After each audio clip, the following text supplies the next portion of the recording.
கேள்வி என்ன அப்படின்னா, என்ன கேள்வி கேட்டிருக்கிறாங்க அப்படின்னா, சுத்ராவை ஏற்படுத்துவதற்கான வரம்புகள் என்ன, அந்த சுத்ராவினுடைய ஒழுங்குகள் என்ன அப்படிங்கிறத என்ன செய்கிறாங்க கேட்டிருக்கிறாங்க. அப்போ ஒருத்தர் தொழுகிறார் அப்படின்னா, தனித்து தொழக்கூடிய ஒரு மனிதர் என்ன செய்யணும் அப்படின்னா, தன்னுடைய தொழுகைக்கு முன்னால் என்ன செய்யணும் அப்படின்னா, ஒரு தடுப்பை ஏற்படுத்தி கொள்ளணும். எதுக்குன்னா, தன்னுடைய தொழுகை குறுக்காக என்ன செய்யக்கூடாது, யாரும் போய்விடக்கூடாது அப்படிங்கிறதுக்காக ஒரு தடுப்பை ஏற்படுத்தி கொள்வது. அதற்கு பேர் தான் என்ன சொல்லுவாங்க, சுத்ரா அப்படின்னு சொல்லுவாங்க. அந்த சுத்ராவை யார் ஏற்படுத்தி கொள்ளணும் அப்படின்னா, ஒரு வரிசையில் இமாமா இருக்கிறாரு, அந்த இமாமா நிற்கிறவர், அவருக்கு முன்னால் வெட்டை வழியாக இருக்குது அப்படின்னா, வெட்ட வழியாக இருக்குது அப்படிங்கிறப்ப அவர் சஜிதா செய்யக்கூடிய இடம் இருக்கா இல்லையா, அந்த இடத்துக்கு முன்னால் ஒரு தடுப்பை, ஒரு குச்சியாவது வேறு ஏதாவது ஒரு தடுப்பையாவது என்ன செய்யணும் அப்படின்னா ஏற்படுத்தி கொள்வதற்கு பேர் தான் சுத்ரா. அப்படி ஏற்படுத்தி கொள்ளணும். ஒரு வெட்ட இப்போ பள்ளியில் தொழுகிறோம், மெஹராப் இருக்குது, அதுக்கு பின்னால் ஒன்றும் இல்லை, அங்கே ஒரு சுத்ரா தேவைப்படாது.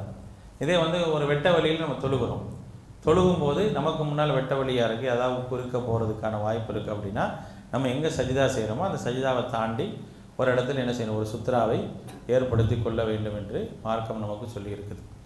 அதாவது ஒருத்தர் தொழுகையில் குறுக்க போனார்னா அவர் தடுப்பதற்கு கூட அனுமதி இருக்குது.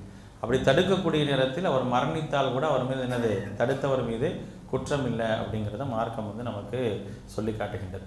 அப்போ அந்த அடிப்படையில் ஒருத்தர் தொழுகிறார் அப்படின்னா, தான் எங்கே நிற்கிறாரோ அந்த இடத்திலிருந்து அவர் சஜிதா செய்யக்கூடிய இடத்தை தாண்டி ஒரு சிறியதாக ஒரு சுத்ராவை, ஒரு பாட்டில் வச்சுக்கலாம், அல்லது நீங்கள் சுத்ராக்குன்னே ஒரு இது மாதிரி வந்துருச்சு, அந்த மாதிரி ஏதாவது ஒன்று என்ன செய்யலாம், வைத்து கொண்டு என்ன செய்யணும், அவர் கட்டாயம் அப்படி தான் வச்சுட்டு அவர் தொழுகணும். அது அவர் மீது அவசியம். இந்த மாதிரி இடத்துல தொழுகும்போது அவர் மீது அது அவசியமாகிடுது. இப்போ இதை தாண்டி இப்போ ஒருத்தர் சுத்ரா வைக்கலை, நான் போகணும், இடம்லாம் காலியாக இருக்குது, 3வது வரிசையில் தொழுதுட்டுருக்கிறார், இந்த சைடு போக முடியல, அவரை தாண்டி தான் நான் என்ன செய்யணும், போக வேண்டிய ஒரு சூழ்நிலை இருக்குன்னா அவர் எப்படி போகிறது அப்படின்னு ஒரு பிரச்சனை இருக்குது.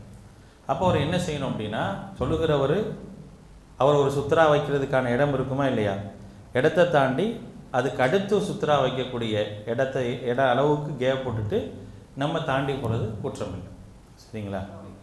சுத்ரா வைக்காமல் நிற்கிறாரு, சுத்ரா வச்சா நம்ம சாதாரணமாக போய்க்கலாம். இப்போ சுத்ரா மறந்துட்டார், இல்லை அவர் தொழுகிறாரு, அவர் சுத்ரா வைக்கக்கூடிய இடம் எது, முந்திய சஃபில் சுத்ரா வைப்பார். அதை தாண்டி அந்த சஃபு முடியுமா இல்லையா, முந்திய சஃபு, அந்த இடத்தை தாண்டி என்ன செய்யலாம், சுத்ரா இல்லாதப்ப போய்கொள்வதில் எந்த விதமான குற்றம் இல்லை.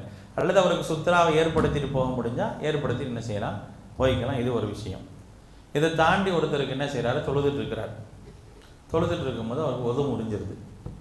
ஒது முடிஞ்ச பிறகு என்ன செய்ய முடியாது, அவர் அங்கே நிற்க முடியாது, கண்டிப்பாக போகணும், ஒது செஞ்சுட்டு தான் வரணும்.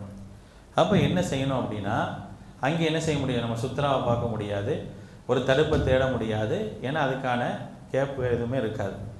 அப்போ அவரை பொறுத்த வரைக்கும் அவர் நிர்பந்தமாக வெளியேற வேண்டிய ஒரு கட்டாயம் அவருக்கு ஏற்படுறதுனால, வரிசையை நம்ம எங்கே நிற்கிறாரோ அதுக்கு நேராக உள்ள வரிசையை ஒதுக்கி விட்டு என்ன செய்யலாம், அவர் தாராளமாக போய்க்கணும். அவள் அப்பையும் குறுக்கவெல்லாம் போகக்கூடாது.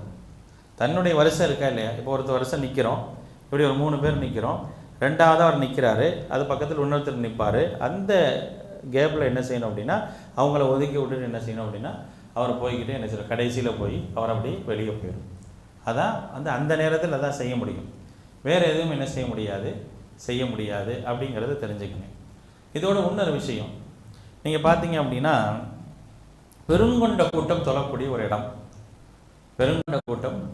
ஒரு இடம், அந்த இடத்துல எல்லாத்துக்கும் சுத்ராவை என்ன செய்ய முடியாது, தேடவும் முடியாது, வைக்கவும் முடியாது.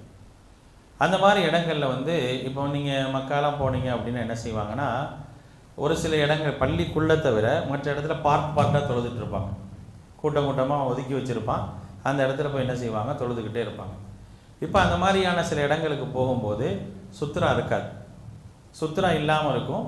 ஆனால் என்ன செய்ய வேண்டியிருக்கு, நம்ம போய் அந்த இடத்துல நிற்க வேண்டியதாக இருக்கும்போது அந்த மாதிரி இடங்களை என்ன செய்யலாம், நம்ம போய்க்கலாம். அப்படி போகிறது என்னது, எந்த விதமான குற்றமும் நமக்கு பிடிக்கப்படாது. இப்போ இந்த அடிப்படையில் சுத்ராவுடைய விஷயத்தை விளங்கினா போதுமான